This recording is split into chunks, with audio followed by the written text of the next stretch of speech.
And eto na nga po yung sinasabi ko sa inyo, yung ating mga Homa Lumena, no? Yung kulay niya, no? Nagulat ako bakit may lumabas na ganyan. So hiyang talaga siya dito sa pwesto na to, yung mali. Kita talaga, no? Unlike before, parang may splash lang yung aking nabili. Yan, ito naman yellow, no? Lalagay ko na yung mga pangalan dyan, ano? Hello everyone! This is Hermes Unao, Mini Dino Park and Eco Garden, and welcome back sa ating channel. And for today's video, ano nga ba gagawin natin? Excited na excited ako, no? Kasi kanina, nag-unboxing ako, no? At mapapanood nyo yan sa ating mga short videos, ano?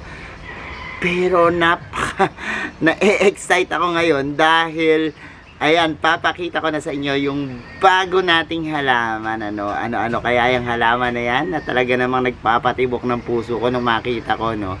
At before, napakamahal nito nung mga kasagsagan ng pandemic, tapos basta hindi nagbababa yung presyo, pero nung makita ko itong halaman na to, talaga namang minain ko nung dumaan sa aking wall, ano. At mamaya makikita niyo yan sa ating pagbalik. Kung ready na kayo mga ka-MDP, tutok lang po.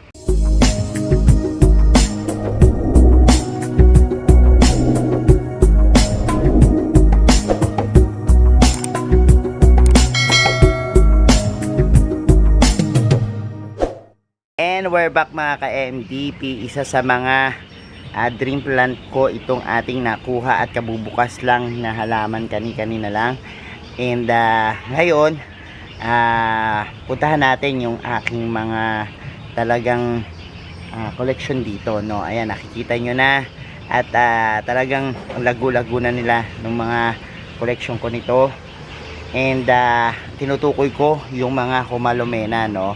At recently naka-acquire ako nung may kulay na mga variety, no? Pero this one yung green, tapos yung aking bronze or black, no? Pakita ko muna sa inyo na malapitan, ano, yung ating Homa Lumena, tsaka yung dream plants ko mamaya makikita nyo na. And eto na nga po yung sinasabi ko sa inyo, yung ating mga Homa Lumena, no, na talaga namang naglalakihan na dito sa ating garden. At napakayabong na po niyan. Ang dami ko na nabawas dyan, pero sabi ko nga, iba-ibang variety kasi ito, no? Merong kulot-kulot, ito yung green lang, yan. Meron tayong yung normal, yung deep green yung kulay. Meron ako ditong black, pero ang laking gulat ko yung ating pinutol. Wow! Hindi ako nagulat, pati ako nagulat, ano? O ayan, tingnan nyo, oh. Look, umiiba yung kulay niya, no? Pero this one nagiging parang bronze black yung kulay niya, no, pagkatagalan. So ito yung pinutulan ko before. Ayun yung kulay niya, no? Nagulat ako bakit may lumabas na ganyan. So hiyang talaga siya dito sa pwesto na to, yung malilim na part, no? And ito, meron tayong mga pinutol dyan. Ayan, siguro pwede natin ilipat tong mga nandito. So ang ganda ng kulay niya. And teka lang, check natin. Oo nga, ito yung ating black na Homa Lumena, yung dark. Pero ngayon, meron siyang bagong sulpot. And ganyan yung kulay niya, no? So, yan. At marami na ako nagawang video niyan, yung pagpugot-pugot. Etong ang taas na, oh. Tingnan nyo. Ang taas na nitong isa na to, parang oh my god, ang dami ng bulaklak, no, na lumalabas sa kanya. Anyways, hindi pa ako nakapag-try ng mga buto-buto niyan, pero ang puro ginagawa ko lang dyan is tinatanggal lang natin yung mga babies, no, ng Homa Lumena natin. So eto yung mga Homa Lumena natin, meron na namang pwedeng putulin, ano, pero ang cute kasi ng mga Homa Lumena kasi hugis puso siya, tapos parang plastic. Lalo na ito pag in-spray ng tubig, ano, makintab na makintab yung dahon niya. Ang ganda. Oh, yan, naging ganyan. Kapag halimbawang mayroong tubig.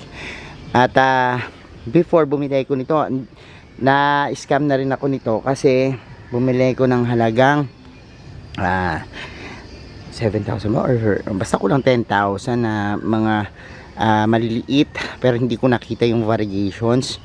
At ayun yung nakakapag-frustrate sa akin before kasi parang nung yung binenta sa akin, hindi nilabasan ng mga kulay na gusto ko, no.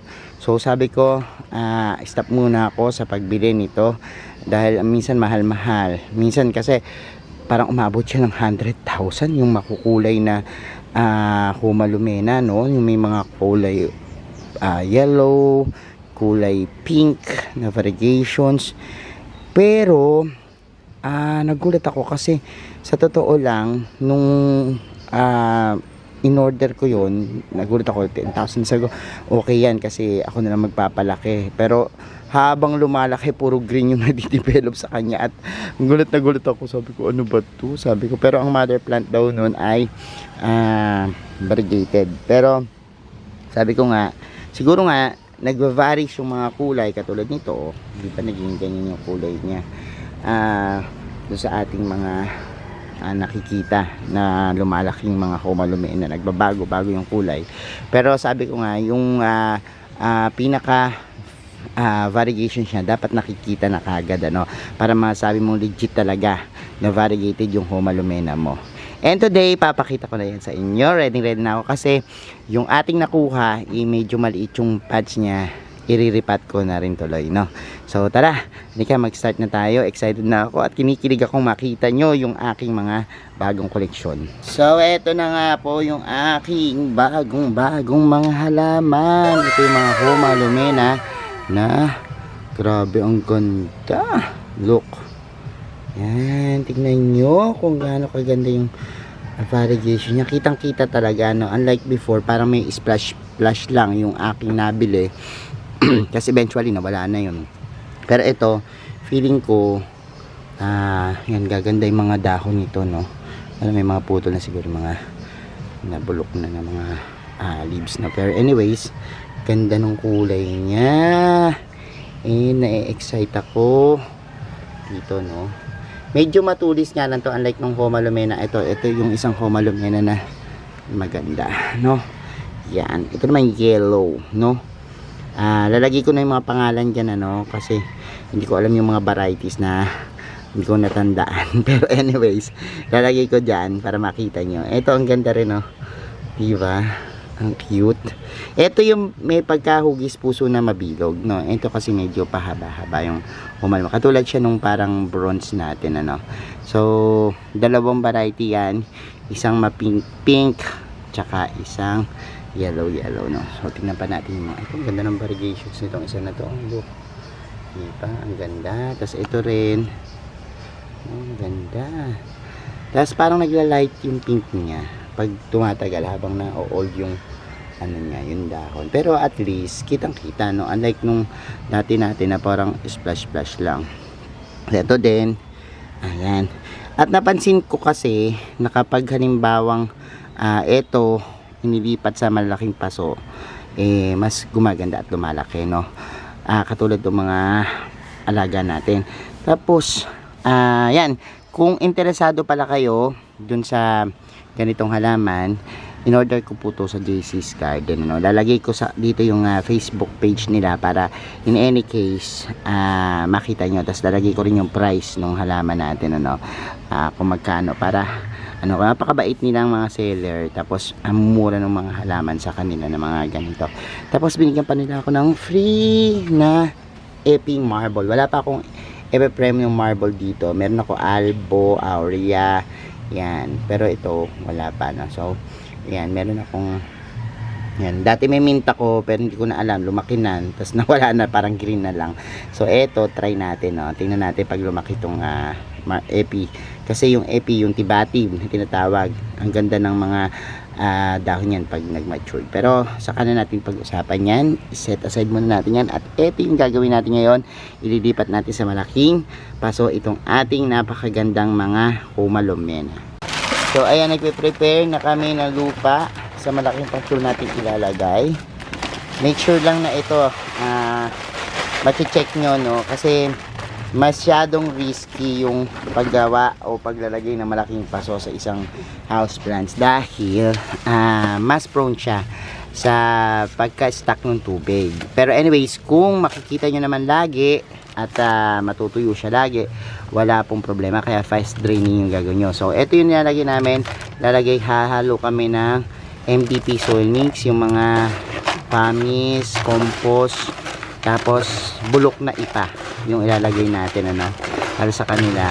At ayan, amin munang ipiprepare yung potting mix natin. So kung meron kayong bulok na ipa, compost, pamis, yan, paghalu-haluin nyo lang yan. Coco feed, pwede rin, coco husk, pwede paghalu-haluin nyo lang yan. Wala naman percent, basta halu-haluin nyo.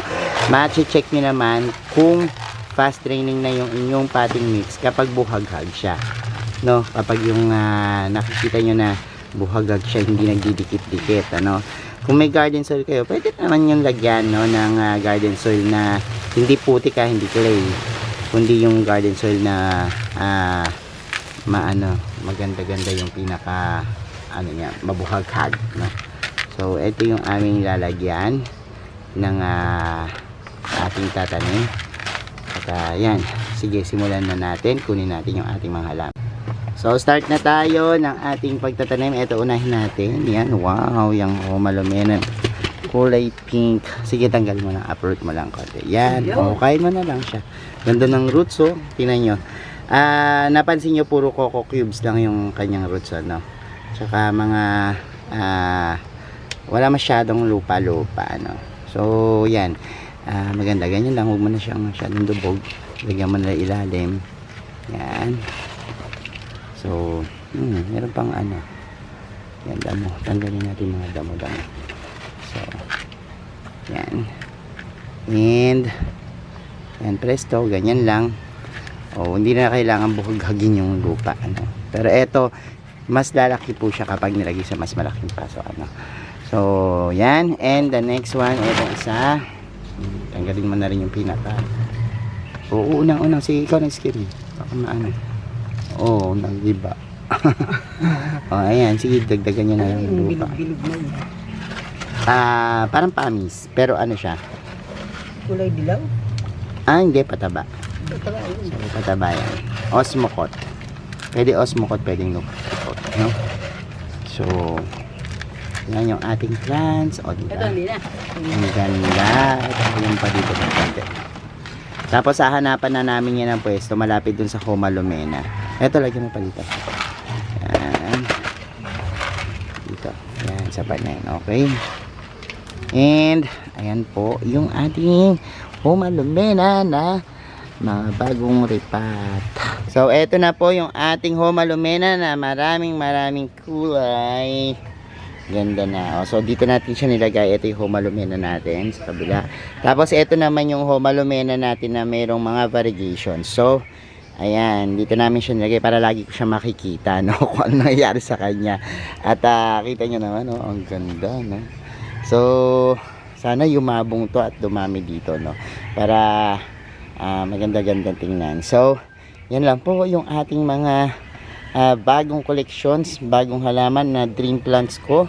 Pero ngayon ay meron na ako. At murang-mura na po ngayon yung mga dream plants natin, Kaya kung may pagkakataon kayong bumili ng mga dream plants nyo, huwag nyo nang pakawalan pa, dahil eventually sa tagal-tagal na panahon na gusto natin magkaroon nito, ngayon ay nakakataba ng puso na meron na po tayo ngayong collection yan. So ayan mga ka-MDP, napanood nyo na yung ating vlog, and thank you so much sa inyong panonood ngayong araw na to. Sa mga hindi pa po nagsasubscribe sa ating YouTube channel, kung bet na bet nyo po ganitong usapan, plants and gardening, mag-subscribe na po kayo. Huwag nyo pong kalimutang i-hit yung notification bell para laging updated sa aming latest uploads, pati po sa iba't iba nating social media accounts, sa ating TikTok, Instagram, Facebook pages. Search lang po Hermes Sunaho or Mini Dino Park in Eco Garden, makikita nyo na yan. Salamat ng maraming mga ka-MDP, and this is Hermes Sunaho nagsasabi sa inyo ng happy planting. Bye bye.